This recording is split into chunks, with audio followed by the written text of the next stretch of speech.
Hello and an extremely warm welcome to the channel. It's been a great day. I've got quite a bit of work done. Also a couple of hours gardening. I had a list of jobs for immediate attention. I've got through those, so I've awarded myself a bit of fun with some railway items. Now I was going to show you a couple of train sets, but I got slightly sidetracked when I was sorting them out because I found a couple of Hornby Dublo items and I just decided, no, it's time for a bit of three-rail fun. Now please excuse my voice if it sounds a bit strange or slurry. I'm going through a bit of dental work at the moment and part two is going to happen in a day or two. So speaking isn't quite as easy as it normally is. But anyway, enough of that. Let me show you what I've looked out. Now, you might see I've got a multimeter and pat tester there, because I need to look at this in a minute, and I've also donned a pair of my gloves that I wear for high value or particularly delicate clocks, because some of these items, they're in quite good condition and I don't want to do any damage to them. So I've got some really nice British Rail blood and custards for one of the items we're going to see, and some lovely Eastern region tin plate coaches here. Look at that glazing. Well, it's not real glazing, it's just printed, but it's just so lovely. Maybe you'll be guessing what locos are in these two boxes. Also, I've selected some of my best large radius curves, really nice condition, and some straights, so I'm going to be able to make quite a nice loop of track. We'll come to those locos in a minute, because in here, let me show you this, the power control unit A3. We'll take a little bit of a closer look when I get the camera on a tripod, but let's ease that box off. Instructions here on that excellent sort of paper we've seen before, reminiscent of Monopoly money, and the date code on there. I mean, difficult to hold it dead still, but you might see it's 1955. Right, so let me see if I can just lift this piece of packing out and look in there. That's quite a crisp A3 controller. I'm going to be doing various tests before I dare plug that in, but I really want to preserve this historic plug and cable, so I'll be testing all of these for electrical safety. Got to bear in mind this is mid-1950s, so we do need to be especially careful electrically. But anyway, I'll have a look at that in a minute. Now, I can't open these tinned boxes while I'm holding the camera. We'll do that when I get the tripod set up, so I'll move those to the side. But let's take a look in this first one. It's got an interesting label glued on there, so I can't quite show you the correct label. Some damage to the top label. I'm easing that off. Some really nice paperwork in there. And one of those Hornby Dublo, remove this cover strip carefully, it says. And what's underneath? Well, look at this. That is an A4, the Silver King, and I shall remove that from the box once I can use two hands. So carrying on the theme, let's lift the lid on this one. Same sort of paperwork. Another one of those really great protective covers, and yeah, you've guessed it, another A4. And there's the Sir Nigel Gresley. Look at those beautifully painted red wheels. A little bit of marking on it, but we'll get a true indication of how the years have passed and treated this model when I lift it out. So, just a short video today. We're going to take a look at these locos a bit closer, see if we can get them running, and just enjoy a little bit of Hornby Dublo 1950s running on the train set table. Just look at these. Look at the, see if I can get that to focus in. Just the detail of that printing. It's lovely, isn't it? The imitation ballast and the sleepers. Those terminals. The work that went into making this tin plate track, large radius, Hornby Dublo, made in England by Meccano Limited.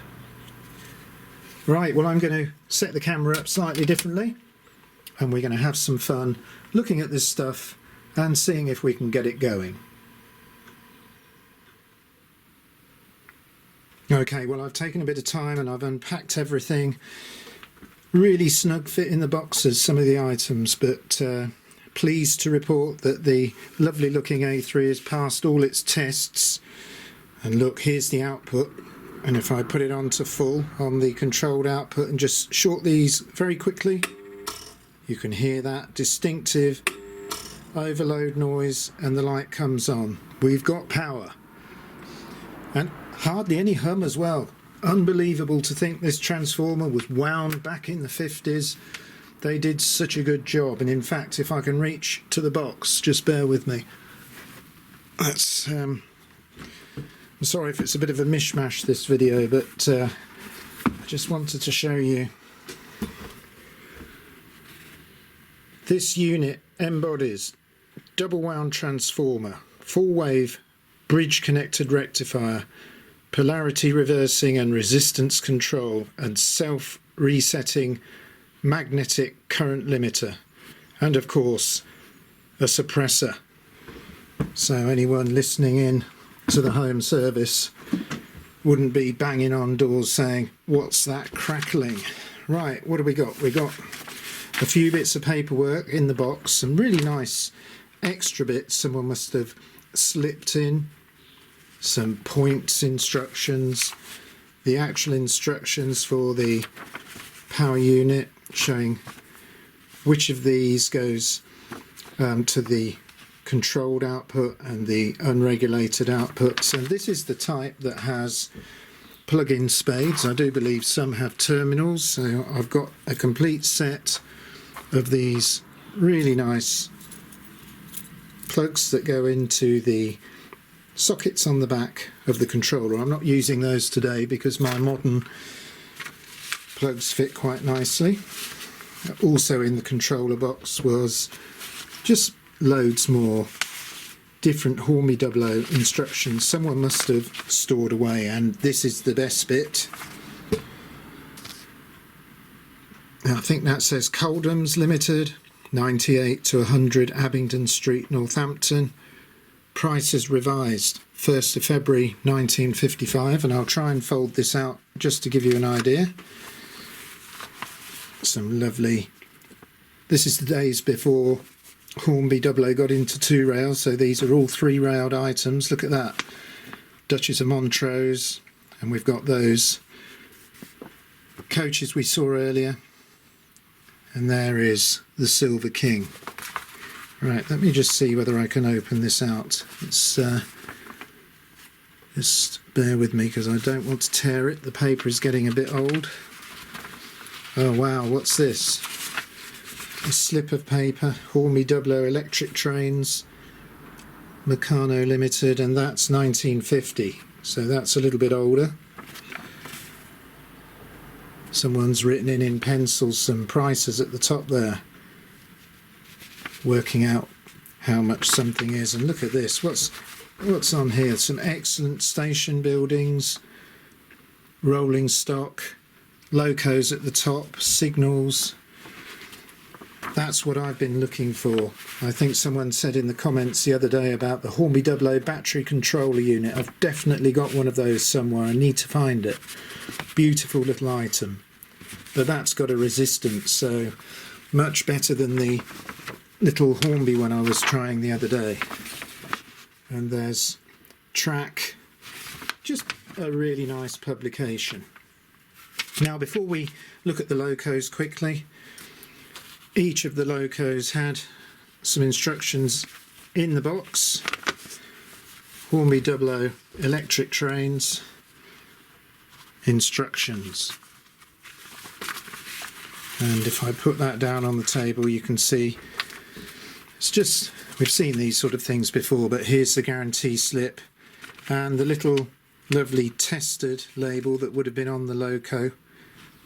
We've seen those a few times before, but great paperwork, straight from the 1950s. Okay, well, let me just emphasise these aren't mint in-boxed items. They have all been used, but they've been quite well cared for. So I think we'll take a quick look at the Sir Nigel Gresley first, if I can pick this up. Now I'm picking it up gently because I have removed the body retaining nut off camera, and there she is. Lovely livery. It's gone slightly yellow with age, the blue along the top especially, but the wheels look really crisp. And check out those pickups, hardly run, this one. Let's see if I can get that into, not much wear on that skate. Now I have tried to put voltage into this, and it just short circuits, so I think it's probably seized up. But let's lift the body off. I'll just carefully lift that body shell off. And you can see that powerful vertical motor. It all looks in very clean condition. So off camera I'm going to take the brushes out. I mean, the wheel's very stiff. The central one, there's a little bit of movement there, the front one, but even because it's in mesh, you should just get the slightest. I think there's probably a bit of stiffness on the axles, but that will clean up. And then I'm not going to remagnetise it. Let's just do a little screwdriver check. I won't be taking this magnet apart. Look, after all these years, there's still a significant amount of magnetism in that really great Alinco magnet, and everything's still aligned. You can see the dots of red paint there. I think that's going to run beautifully after a very, very light clean. So let's pop that one down. That's the Sir Nigel Gresley. Let's take a look at the tender. Of course, like most of these Hornby Dublo tenders, we've got warping on the coal load. I do have a few old ones that haven't warped. In fact, if you just bear with me a second and I reach down to some other items. This is a play-worn tender. You can see there's damage, probably from a mallard. It's a nice matte finish, not shiny, but the coal load, even though it's absolutely full of dust, has not warped at all. So it's great to see how they would look originally. But sadly most of my better ones have warped. But it's just a thing of the ages. Look at that, lovely, lovely condition. And still got the red wheels there, a little bit of added detail. Two pivoting trucks underneath the tender, and you can already tell that's going to sound great on that tin plate track. Okay, let's look at the Silver King tender. Lovely shine on there, I hope you can see that. Similar warping, but really nice crisp condition, and the decal looks good. Let's take a look at the loco. Once again I did try and feed some voltage in, and I think it's just a question of recommissioning. Too long in the box, they're not going to run straight away. This one's seen a bit more track time. There's a bit of dirt there on the shoes. The wheels are really filthy, so they're going to need a clean. But let's just lift off this lovely shiny body shell. Just grip the front wheels.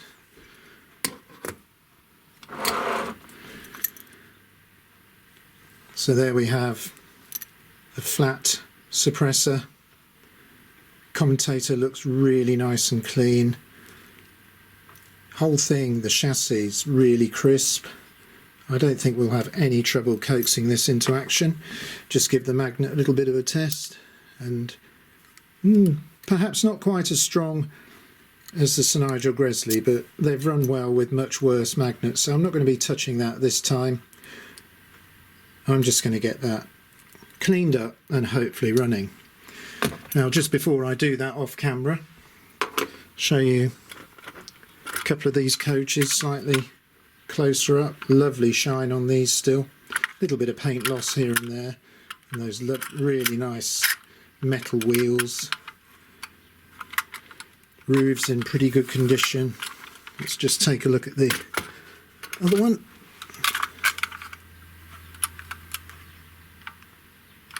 Tin plate toys, nothing like it. And then we'll just go back to these. I mean, these are particularly lovely looking items, and I really like this fantastically printed silver representation of the glazing. Just catches the light beautifully, doesn't it? Right, well, that's a quick look at the items. So I'm going to just give the chassis a once over now. Won't be able to get them mixed up because, as you can see, the Sir Nigel Gresley's got the very, very nice red wheels. So I think what I'll do is I'll come back once I've got these cleaned and just show you them quickly running before I put the body shells back on. Right, well, that's been a nice half hour of fun. Both these chassis are now operational, and let me tell you what I've done to them. Virtually nothing. I've left the brushes in. I've not touched the motor apart from gentle lubrication of the top and the bottom of the armature. In all cases, both these chassis, the problem was the drive axles had gone stiff. So a little bit of easing fluid. Watch this. Got the controller on the lowest setting. These have done no work at all.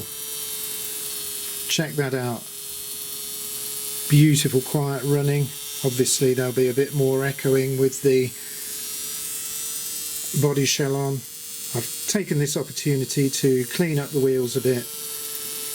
But there we have 1950s Hornby Dublo chassis. And I'll just put a bit more power on.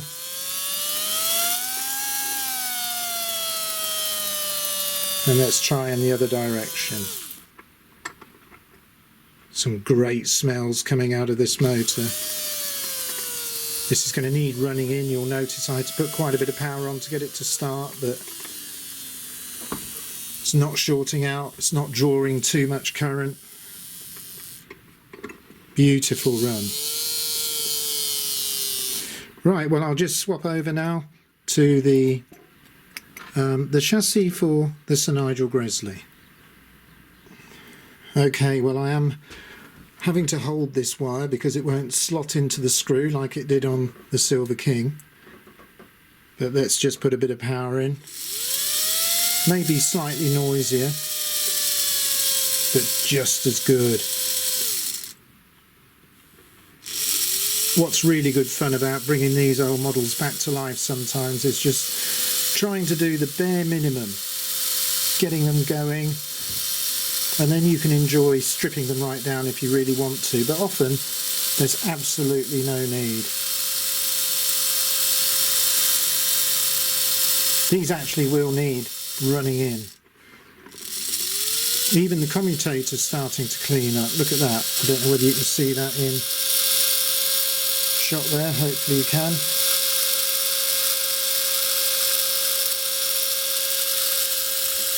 Let's get that running as slowly as I can with this power unit. So that's off.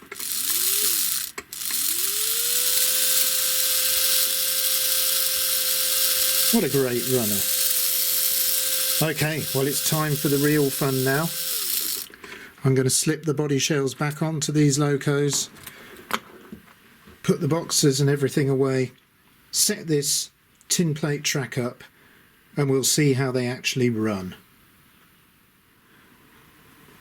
Well, I've had just an excellent time putting this track together and getting these models lubricated up. A little bit of oil on all the moving parts, valve gear links, wheels, whatever.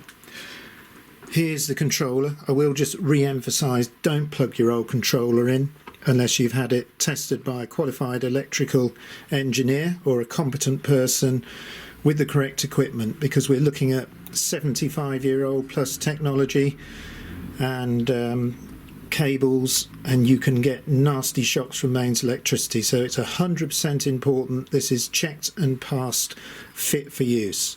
Well, this has been, and the Silver King's down here, so I'm going to try and reverse it up to those coaches. I could imagine just getting this for the first time as a present or gift years and years ago. I'm just trying to take the power off. Going to see whether this Hornby Dublo coupling will get these coaches. So let's move away this passenger express service.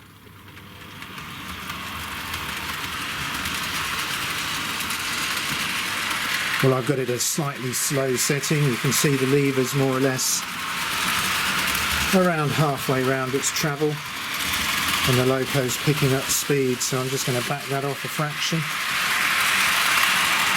Now, I daren't run it at full speed, it's just so fast. Well, we'll perhaps have one lap,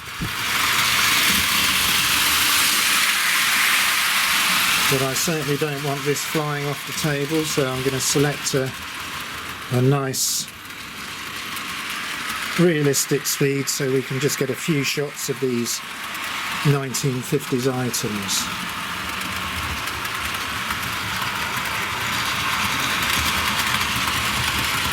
There's just no limit to what you can do with Hornby Dublo, the 3-rail system. You only have to look at Ronald Dodd's YouTube channel to see what you can do. There's absolutely no end to the possibilities of running 3-rail locos on DC.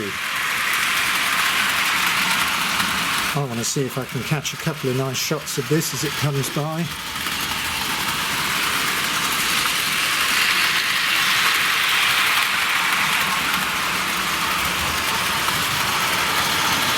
I mean, I could just play with this for ages. It's such good fun. I can already tell it's running in.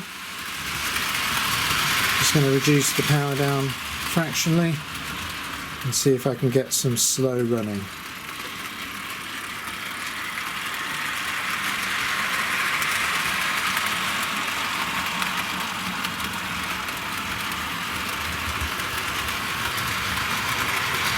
Amazing to think that this is 3/4 of a century old and still performing as well as it did. Even more amazing to think that I have not remagnetised this model. And looking at the way it's still packaged in the box, I would imagine it's not been remagnetised since the day it came out of Binns Road.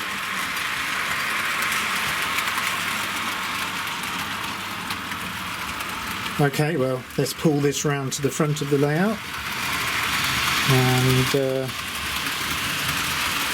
swap over to the Sir Nigel Gresley.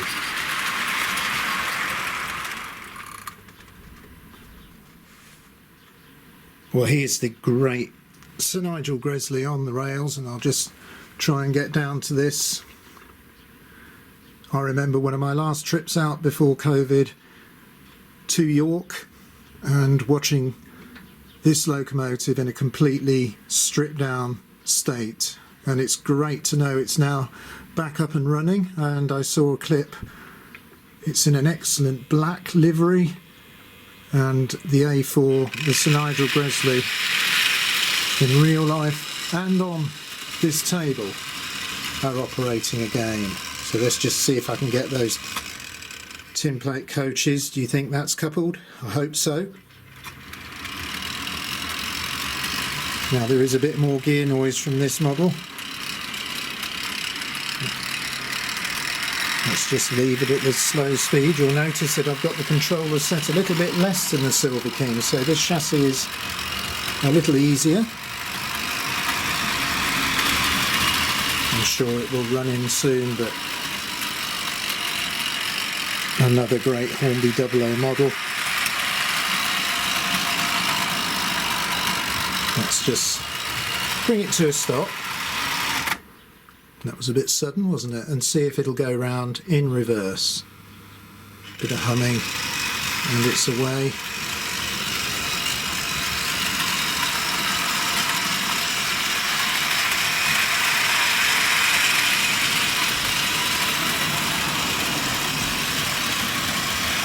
So the majority of this setup you see running is from the 1950s. There's obviously some modern wire connecting the controller to the track. But in essence, we're running these mid-1950s Hornby Dublo items just the same as they would have been when they came out.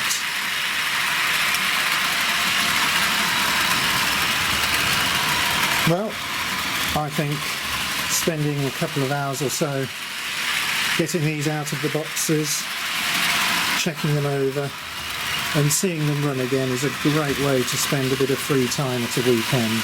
So I hope you've enjoyed sharing it with me. I know I've had great fun with these models and that I can put them away safely knowing that they'll be ready to use either by me or someone else in the future.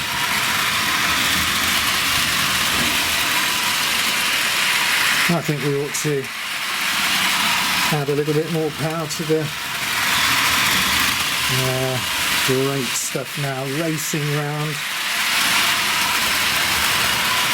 So which is your favourite? Do you like the matte blue Sir Nigel Gresley or the super glossy Silver King? I think they're both great. There's something about that green glossy Silver King, isn't there? Superb looking loco. Well, I'm going to leave you watching the Sir Nigel Gresley going round a little bit more. I'm going to ease the power off a fraction, just try for some slightly slower running.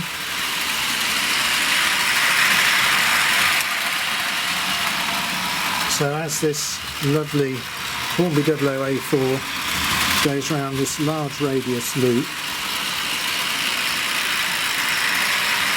I'm going to say until the next video, goodbye.